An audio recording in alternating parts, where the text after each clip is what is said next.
శ్రీ మహాగణాధిపతయే నమః. శ్రీ మహాసరస్వత్యై నమః. శ్రీ గురుభ్యో నమః. గురు సంచారం మూలకంగా ఫలితాలు ఎలా ఉంటాయి అనే విషయాన్ని మనం చూసినట్టయితే, గురుగ్రహము ప్రధానమైనటువంటి గ్రహము, సంపూర్ణ శుభగ్రహము గురువు. కాబట్టి గురువు యొక్క సంచారం మూలకంగా జాతకుడిపైన చాలా ప్రభావము ఉంటుంది. అన్ని విషయాల లోపల కూడాను గురువు యొక్క సంచారము ప్రభావాన్ని సూచిస్తుంది. అయితే ఈ 2026వ సంవత్సరంలో గురుగ్రహము 1/6/2026 వరకు మిథున రాశిలో సంచరిస్తున్నాడు. గత సంవత్సరము 5 డిసెంబర్ 2025లో ప్రవేశమయ్యి 1/6/2026 వరకు మిథున రాశిలో సంచరిస్తున్నాడు. ఇందులో కొంత భాగం వక్రించి సంచారం జరుపుతున్నాడు, తదనంతరం రుజుమార్గంలోకి వస్తున్నాడు. కానీ రాశి మార్పు జరగలేదు, మొత్తం కూడాను మిథున రాశిలోనే 1 జూన్ వరకు ఉంటున్నాడు. గనక ఈ మిథున రాశిలో సంచరిస్తున్న సమయం లోపల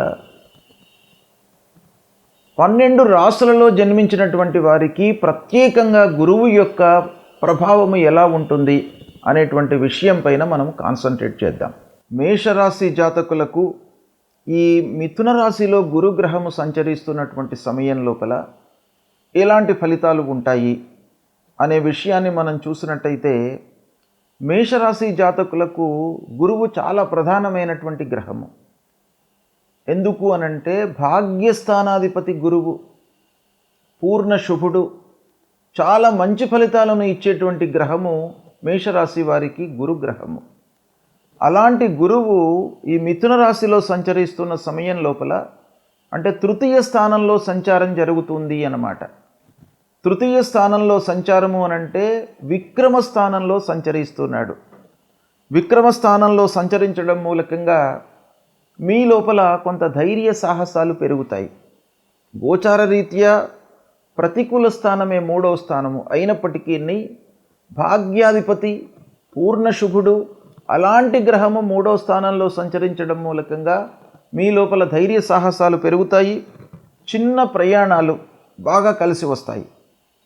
లాంగ్ జర్నీస్ కాకుండా మీరు చిన్న చిన్న ప్రయాణాలను ప్లాన్ చేసుకున్నట్టయితే అందులో మీరు చాలా సక్సెస్ పొందేటువంటి అవకాశం బాగా కనబడుతుంది. ఇక సోదర స్థానం కూడాను, సోదర స్థానంలో శుభగ్రహం సంచరిస్తుంది. కాబట్టి సోదరులతో సంబంధాలు మెరుగుపడతాయి. పూర్వం ఏవైతే మీ లోపల ఇబ్బందులు, డిస్ప్యూట్స్ ఉండినవో ఈ సంవత్సరము, అంటే ఈ కాలం లోపల మిథున రాశిలో సంచరిస్తున్న సమయంలో అవి కొంతవరకు మీకు సార్ట్అవుట్ అయ్యేటువంటి అవకాశాలు బాగా కనబడుతున్నాయి. కొత్త సంబంధ బాంధవ్యాలు ఏర్పడతాయి, కొత్త పరిచయాలు ఏర్పడతాయి. మంచి వారితో మీరు స్నేహం చేసేటువంటి అవకాశం బాగా కనబడుతుంది. ఇక పనుల లోపల, అంటే మీరు ప్రారంభించినటువంటి పనుల లోపల అన్సర్టనిటీ అనేటువంటిది కొంతవరకు తగ్గుతుంది. ఏంటంటే మీరు ఆలోచించి కొంత ధైర్యంతో నిర్ణయాలు తీసుకుంటారు కాబట్టి అస్థిరత అనేటువంటిది దూరమవుతుంది. కుటుంబంలో మట్టుకు మీరు కొన్ని జాగ్రత్తలు తీసుకోవాలి. అనవసరమైనటువంటి చర్చలలోకి వెళ్లకుండా మాటను కంట్రోల్ చేసుకుంటూ మీరు ఉండడం చాలా మంచిది. ఇకపోతే ఆదాయం విషయంలో మనం చూసినట్టయితే, మిథున రాశిలో సంచరిస్తున్నటువంటి సమయంలో అదృష్ట స్థానాధిపతి గనక మీరు కొంత కష్టపడినట్టయితే అదృష్టం బాగా తోడవుతుంది. విక్రమస్థానం, మీరు కష్టపడండి, ఆత్మవిశ్వాసంతో మీరు పనులు చేసినట్టయితే మీకు సత్ఫలితాలు కలుగుతాయి అనేటువంటి విషయం మనకి ఇక్కడ తెలుస్తుంది. ఇక వ్యాపారస్తులకు భాగస్వాములతో కొంత మంచి సంబంధాలు ఏర్పడతాయి. అంటే పార్ట్నర్స్తో పూర్వం ఉన్నటువంటి డిస్ప్యూట్స్ అన్నీ కూడాను దూరమవుతాయి. ఇక ఉద్యోగం చేస్తున్నటువంటి వారికి వాళ్ళ లోపల స్కిల్స్ పెంచుకోవడం అనేటువంటిది చాలా ముఖ్యమైనటువంటి విషయం. ఇక్కడ మీరు మీ నైపుణ్యాన్ని పెంచుకున్నట్టయితే మిమ్మల్ని గుర్తిస్తారు, యాజమాన్యం గుర్తిస్తుంది, పబ్లిక్ గుర్తిస్తారు, కొత్త అవకాశాలు వచ్చేటువంటి సమయం కూడాను ఇది. ఇక మీరు చేస్తున్నటువంటి వర్క్ లోపల, ఆ ప్లేస్ లోపల కొన్ని వివాదాలు పూర్వము ఉండినవి కొంత తగ్గేటువంటి అవకాశాలు ఉన్నాయి. ఇకపోతే కొత్త విషయాలు నేర్చుకోవడానికి ఈ సమయం మీకు బాగా కలిసి వస్తుంది. అంటే మిథున రాశిలో సంచరిస్తున్న సమయంలో మీరు కొత్త విషయాలు నేర్చుకోవడం పైన మనస్సు నిలుపుతారు. ఇక అప్పుల విషయంలో మీరు పూర్వం తీసుకున్నటువంటి రుణాలు తర్వాత రిపే చేయడం పైన మీరు మనస్సు నిలుపుతారు. ఈ సమయం లోపల స్నేహితులకు, బంధువులకు, ఆత్మీయులకు సహాయ సహకారాలు చేసేటువంటి అవకాశాలు ఉన్నాయి. ఇకపోతే చిన్న చిన్న ఖర్చులు మీకు తెలియకుండా పెరిగిపోతూ ఉంటాయి. దాన్ని మీరు కొంత కంట్రోల్ చేసుకోవాలి. పెద్ద మొత్తంలో కాకపోయినప్పటికీ చిన్న వ్యయాలు అంటే చిన్నవి మీరు తెలియకుండా ఖర్చు పెట్టడం మూలకంగా ఒకేసారి బల్క్గా మీరు ఇబ్బందులలో గురయ్యేటువంటి అవకాశము ఉంది. ఇకపోతే అనుకున్నవి అనుకున్నట్టుగా మీకు జరిగే అవకాశాలు ఉన్నాయి. సంఘటనలు వేగంగా జరుగుతాయి. మీరు తొందరగా నిర్ణయాలు తీసుకుంటారు, రియాక్ట్ అవుతూ నిర్ణయాలు తీసుకుంటారు. ఇకపోతే గతంలో నిలిచిపోయినటువంటి పనులు ప్రారంభమయ్యే అవకాశాలు ఉన్నాయి. ఏవైనా వస్తువులు కానివ్వండి, వాహనాలు కానివ్వండి, భూమి ఇలాంటివి కొనేటువంటి సమయం లోపల డాక్యుమెంటేషన్ లోపల కొంత జాగ్రత్తలు తీసుకోవాలి.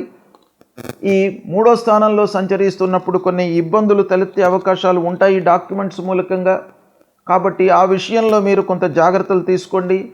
ఆరోగ్యము నిలకడగానే ఉంటుంది, ఇబ్బందులు ఏమీ ఉండవు. అయినప్పటికీ ఆరోగ్యానికి ప్రథమ ప్రాధాన్యత ఇవ్వడం చాలా మంచిది. మానసికంగా ధైర్యం పెరుగుతుంది మీకు ఈ మిథున రాశిలో సంచరిస్తున్న సమయం లోపల. కుటుంబం లోపల అక్కా చెల్లెళ్ళు వాళ్ళ యొక్క బరువు బాధ్యతలు కొంత పెరిగే అవకాశాలు ఉన్నాయి. అంటే తోబుట్టువులతో కొంత మీరు సఖ్యతతో, అన్యోన్యతతో ఉండే అవకాశాలు ఉన్నాయి. తద్వారా కొంత భారం పెరుగుతుంది.